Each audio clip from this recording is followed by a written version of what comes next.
intervention through involvement from different expertise, right? So that's the main goal. Now, why would we would want that? Cancer.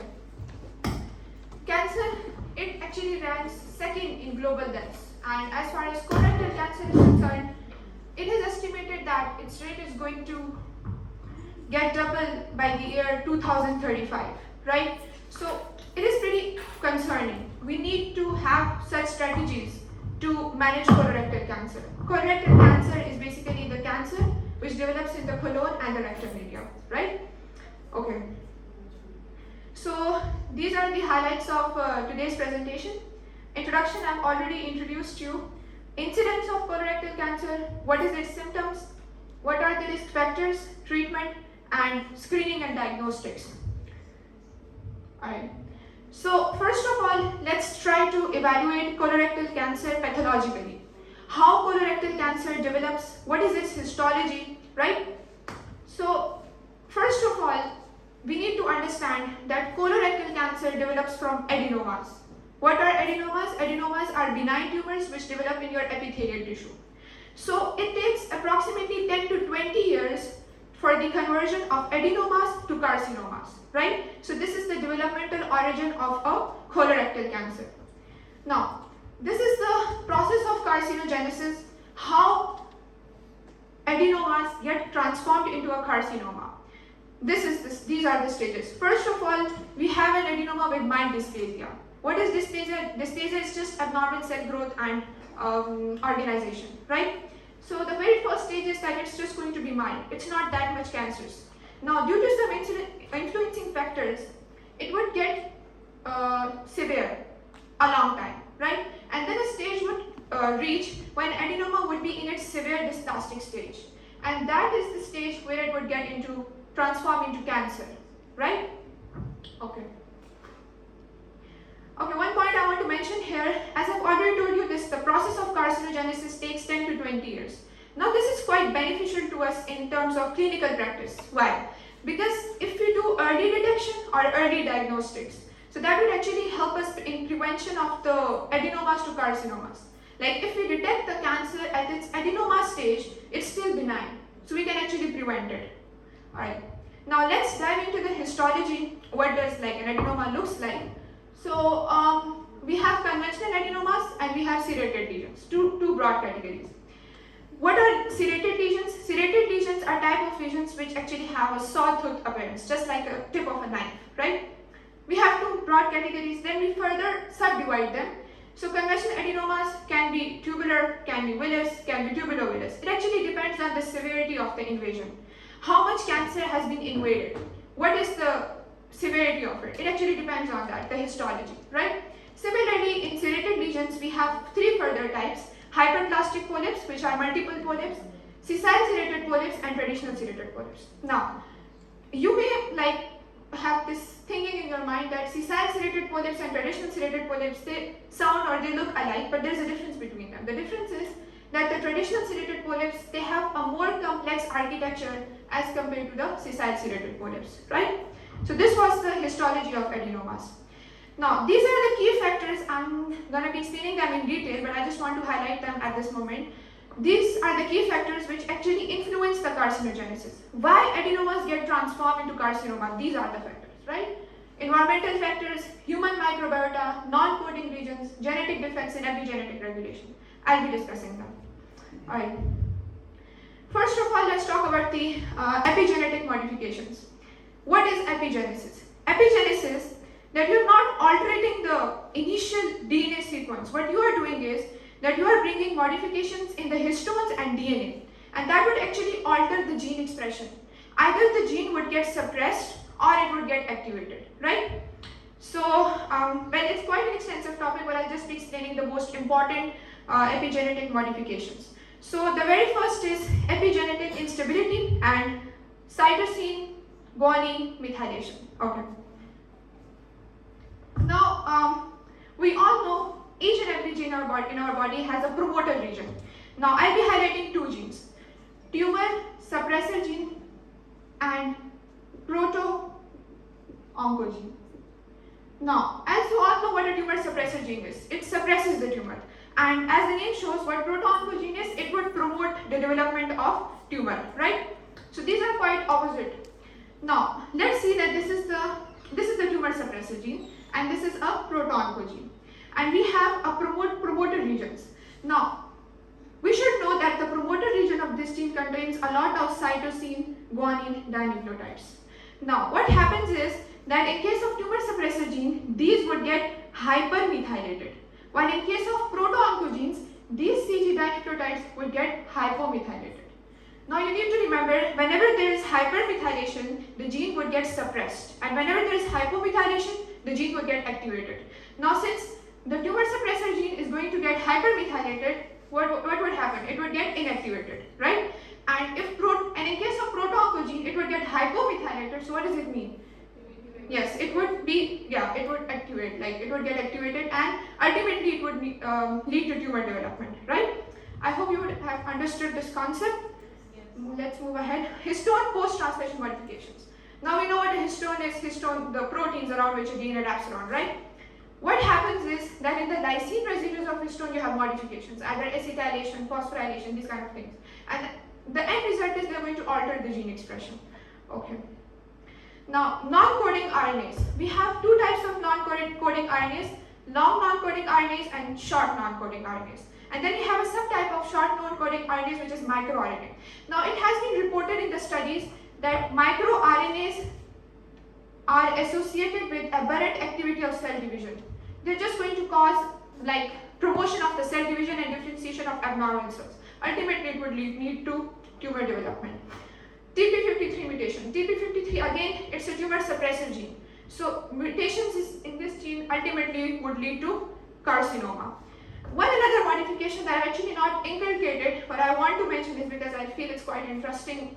It is MMR pathway and microsatellites. Microsatellites are basically short repetitive sequences of DNA which are present in our genome. Now, MMR is mismatch repair pathway. If any error remains uncorrected by the DNA proofreading process, it gets corrected by the MMR process. It is regulated by two genes, MLH1 and MSH2. Whenever there is any mutation in these two genes, it would lead to microsatellite instability. Now, microsatellite are regulators of the coding RNAs, so they would ultimately lead to mutations. Alright, now let's talk about we are done with epigenesis. Let's talk about the incidence. I'll be presenting incidence in three subcategories based on regions, based on trends, and based on racial and ethnic disparities. So as far as recent trends are concerned, the United States has been confirmed that the colorectal cancer is the third leading cause of cancer there. And as you can see that the highest incidence rate is in Europe, New Zealand and North America. Now if you realize these regions are high development index countries. There is high income resources and high development there. So why is colorectal cancer incidence more in these countries? Because of westernization. We eat a lot of processed food, we have sedentary lifestyle, we don't take care of our diet, and that ultimately leads to tumor progression. But there is an exception. The exception is that the thing that I just explained to you, that CRC incidence increases in high index countries, that is just for the medium to high index countries. For the very highest index countries, the CRC rate doesn't increase, rather it decreases. Why? Because in the very high index countries, we have awareness, people know, they are educated about it. So in very high development index countries, the colorectal cancer incidence actually decreases, right? Okay. Now, what are the symptoms of colorectal cancer? Febrile states, ultimately leading to high temperature, weight loss, fatigue, anemia, rectal bleeding, and bowel movement disturbances. So these are just symptoms of colorectal cancer. Now, one interesting fact, not just like limiting to colorectal cancer, but for every cancer, is that we can actually get exposed to symptoms based on the location of the tumor. For example, if the tumor is on the right side, so we'll get these symptoms, abdominal pain or dark color of the stool. But if the tumor is in the left side, so then we're going to get exposed to these kind of symptoms such as colic pain or fresh blood in the stool. So it's quite interesting, right? It would help in diagnosis that based on the tumor localization, we get exposed to specific symptoms. Okay? Alright. Next, risk factors.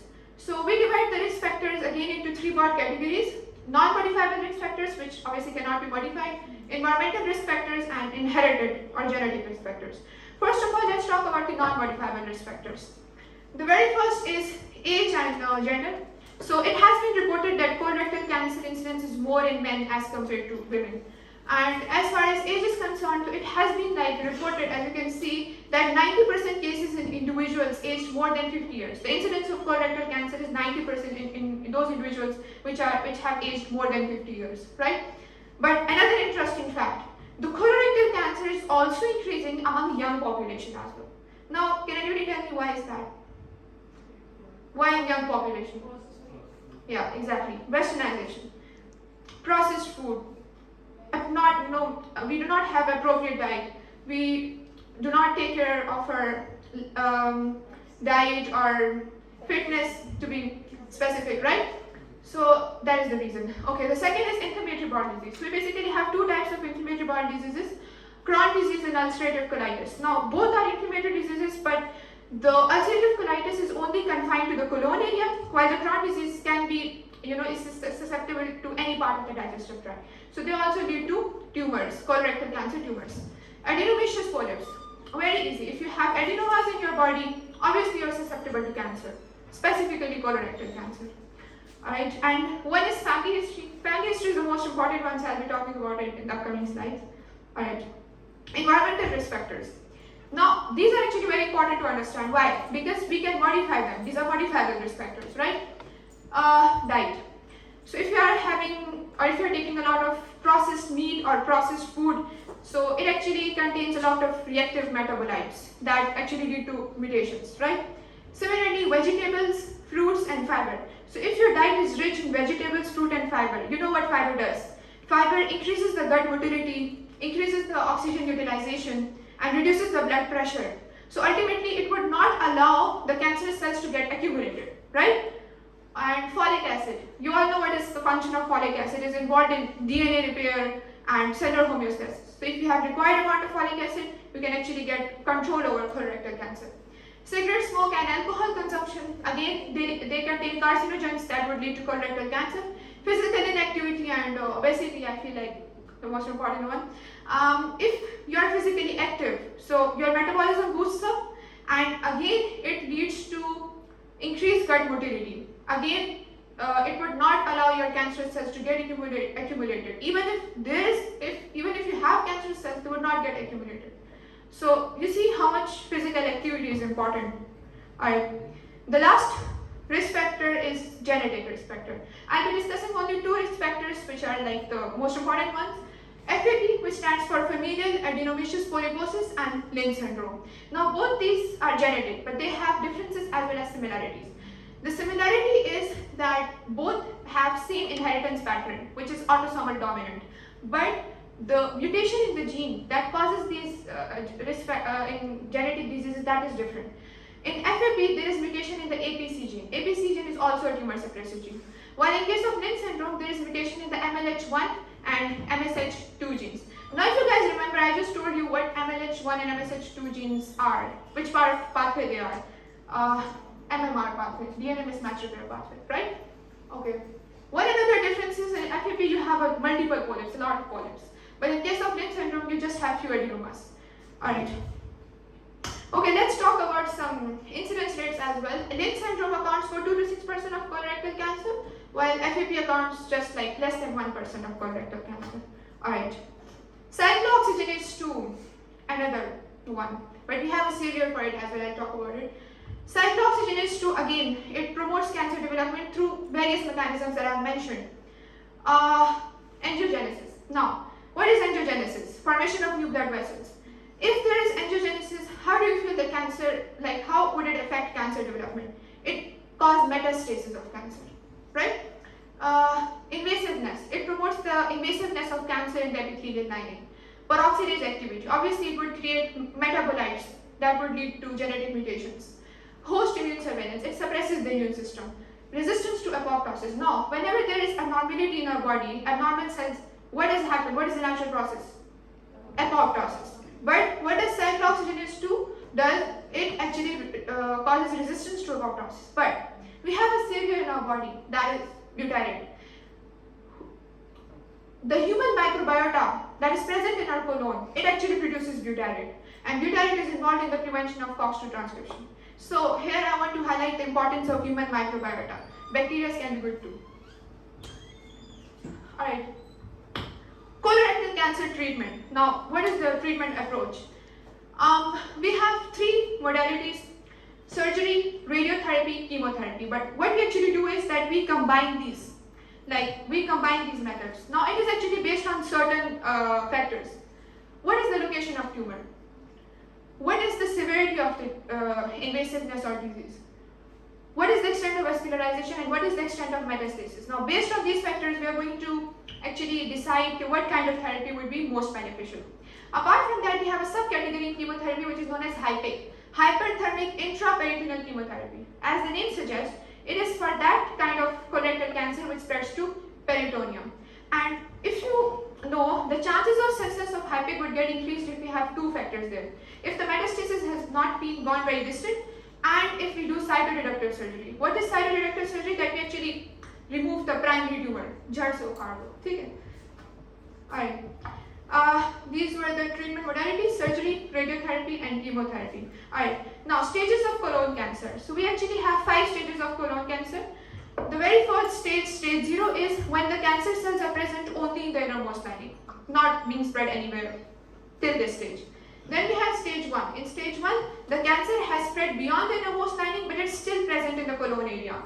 Then we have stage 3. Stage 3 means cancer spreads outside the colon area, but it has not invaded lymph nodes yet. And stage 2. And then stage 3, when it has invaded the lymph nodes. And then we have the final stage that actually can't be cured, is when the cancer has spread to other parts of the body. And liver and lung are the most exposed parts for the colorectal cancer. So these are the stages. Now, if we have stage 0, so the treatment is just endoscopy. Endoscopy is enough. But if we have stage 1, we need surgery for it. And if we go to more advanced stages, which is stage 2, 3, and 4, then we need radiotherapy, chemotherapy combined with surgery, right? So, based on stages, we are going to actually decide what kind of treatment intervention would be most beneficial. Alright, surgical resection. As the name suggests, during the process of surgery, we need to resect the tumor. We need to cut out the tumor. So there are different types of surgical resection. Hemicolectomy, hemi, as the word suggests, only one side of the colon is removed. So if it's right hemicolectomy, means the right side of the colon is removed. If it's left hemicolectomy, left side of the colon is removed. If it's total hemicolectomy, the whole colon is being removed, right? Okay, then we have certain specifications, that is TME and CME. What happens in TME, total mesorectal excision? We remove the mesentery of the rectum. You know what mesentery is, right? It's the membrane which would attach the wall of the rectum to the abdominal wall. So in TME, we would remove the whole mesentery of peritoneum. In CME, we would remove the whole mesentery of the colon. Why we need to do this? To reduce the local recurrence rate. What is local recurrence rate? What happens is that cancer, even if you remove the primary tumor, there is a lot of chances that again there would be the invasion of cancer cells again in that area. So this recurrence rate, we want to reduce it. What we do is that we do TMEs and CMEs, right? Alright. Okay, so whenever we are doing surgical resection, it has been recommended that we should evaluate and remove minimal 12 lymph nodes, but we have an exception as well. And the exception is rectal cancer. If you have previously undergone chemotherapy or radiotherapy for rectal cancer, the lymph nodes would get fibrosed. Then you can't resect them. So what actually you do is, there's a term, I actually find it hard to pronounce it, lymphadenectomy. So this is like what we do for the rectal cancer, right? Okay. The last, maybe the second last topic actually, diagnosis and screening method. Why we do screening? To detect the cancer, right? Now it has been recommended those people who have aged more than 50 years, so you should start screening. And you should repeat it at intervals of 10 years. But this is for those people who are asymptomatic. Those people who have symptoms or a family history, for that category, we have different screening recommendations that I would be discussing in the upcoming slide. Apart from that, a patient who qualified for a colonoscopy or screening, we need to do rectum examination, total colonoscopy, and we should educate the person about family history as well. These are the further stages. Hi. Now these are the common screening methods: colonoscopy, FIT, fetal immunochemical test, FIT fecal DNA test, CT coronography, flexible sigmoidoscopy, and colon capsule colonoscopy. Now, the most well-known method is colonoscopy. Anybody know why it is called as the most well-known method? Colonoscopy. Because it would not only detect the cancer, but it has the ability to remove it as well, right? So that is why it is the most well-known screening method. Apart from that, we also have certain complications as well. Perforation, and it actually requires extensive bowel preparation and sedation. So if a person who is sensitive to sedation or who is sensitive to invasiveness, so then there is another screening method for it that I'll be discussing later. Also, if we talk about the reports have suggested the cancer mortality to be 68 to 88% lower among those people who undergo colonoscopy screening compared to those who do not, right? Okay. Then we have FITs and FIT fecal DNA test. Again, both these tests have advantages as well as complications. Means in case of FIT, we do not need invasiveness, the cost is low, the sensitivity is high. But its complication is that at first I described you two main categories, adenomas and serrated lesions, right? For serrated lesions, this FIT test has no sensitivity, right? FIT fecal DNA test is what FITs are combined along with abnormal DNA markers. Now, it has more sensitivity than FIT. As we can see in the reports, that the sensitivity of FIT is 42% for adenomas as compared to FIT, which is only 23%, right? So it has more sensitivity. Then CT coronography. Let's say that you have qualified for FIT or you have qualified for colonoscopy. The next, you want to evaluate the whole colon, right? Comprehensively. What you do is you do CT coronography. But again, it has certain disadvantages. It do have a great sensitivity rate when the adenomas are more than 1 centimeter. But the complication is that for smaller lesions, its sensitivity drops to 50%, right? Okay, flexible sigmoidoscopy. We all know there's a sigmoid portion in the colon. So if you want to examine that region, we would do flexible sigmoidoscopy screening. Again, it has been, the reports have shown that there has been reduction in the mortality from 29 to 76% in those people who have undergone flexible sigmoidoscopy and who actually had rectosigmoid cancers, right? Again, it has advantages, means there is no sedation needed, there is no bowel preparation needed, right? Alright, colon capsule endoscopy. Now this is for those people who are sensitive to sedation or who are sensitive to invasiveness. So what we do is we do colon capsule endoscopy, right? Okay, now these are certain blood enzymes. What we do is we do certain blood tests. So if these enzymes are present in your blood, in the blood, and that blood is actually present in your stool, then it means that you are susceptible to cancer. Okay. Septin 9 assays, CEA, TPS, TAG. We do not need to get more diving into it, right? Okay. Now, recommendations for colorectal cancer screening. Now, I told you before that if you are asymptomatic, you should start screening at the age of 50 and you should repeat it at 10 years interval. But if you have a family history of colorectal cancer, so then the recommendations are different. For example, if you have one first degree relative who has been susceptible to colorectal cancer before, then instead of started screening at the age of 50 years, you should start it at the age of 40 years, right? Similarly, if any member of your family has been susceptible to Lynch syndrome or FAP, you need to start screening at the age of 20 to 25 years, and then you need to repeat it every 1 to 2 years, right? And the third part is 2 or more first degree. Now, what does it mean? Let me explain. It means that if you have 2 or more first degree relatives in your family, let's say that the member got exposed to colorectal cancer when he was at the age of 30 years. So what you're going to do is that you're going to start screening 10 years before. Means that you're going to start screening at the age of 20 years, right? Okay, I just love this slide. Role of general practitioner in colorectal cancer management. Why is it important? Because we could be GPs at any point of our life. We need to know how we can contribute to colorectal cancer management. Now, a GP has very close association with this patient. A general practitioner would know what is his patient medical history. A general practitioner would know what is his patient genetic and molecular profiles. So he could actually promote the patient for screening first. He could actually educate the patient about family history and the risk factors and the management techniques for colorectal cancer, right? So the role of general practitioner has been significant, and in Netherlands, general practitioners are actually called as gatekeepers, right? Okay, now how we can prevent colorectal cancer? Again, exercise, have proper diet, eat healthy, not all the time, but eat healthy. You should quit smoking, you should actually not drink at all, and you should lose weight, right? You should actually optimize your weight. Now, the very last slide, colorectal cancer in Pakistan, right? Now we are done with the article. I want to evaluate what colorectal cancer occurrence in Pakistan is. First of all, it has been amongst the top 10 cancers in Pakistan, colorectal cancer. And there was a study conducted in the remote areas of Sindh, and again, there was the reports have shown that the colorectal cancer is more among the young people. Because we as Pakistanis love to eat processed food. Before solution, what are the common screening methods in Pakistan? Colonoscopy, sigmoidoscopy, and blood test. Now there are certain barriers. One, the cost of screening strategies is insane, right? Apart from that, there is lack of education, lack of awareness. Now, who are going to play a role in this? General practitioners, yeah.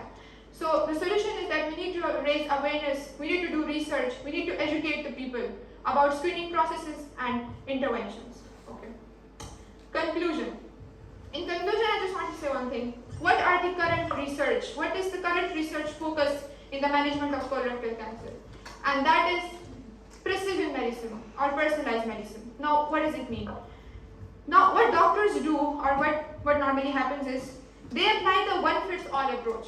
Like any person would come, is susceptible to colorectal cancer, you would advise the conventional screening strategies, chemotherapy, radiotherapy, go for it. No, it doesn't happen. Why? Because every individual, even our fingerprints are different, right? So every individual has its own individual characteristic, right? So what you can do in precision medicine is that you are going to evaluate at the individual level. You're going to test the molecular profiles, the specific biomarkers, or the genetic profiles of an individual. And then you can decide what is the best treatment approach. Now, the advantage of the precision medicine is that you can optimize resources. If you just write a comprehensive list of screening methods, obviously it would cost patient a fortune. So, because of personalized medicine, you can actually optimize the resources, right? And the current research focus is also on precision medicine. I think I'm done. Thank you so much.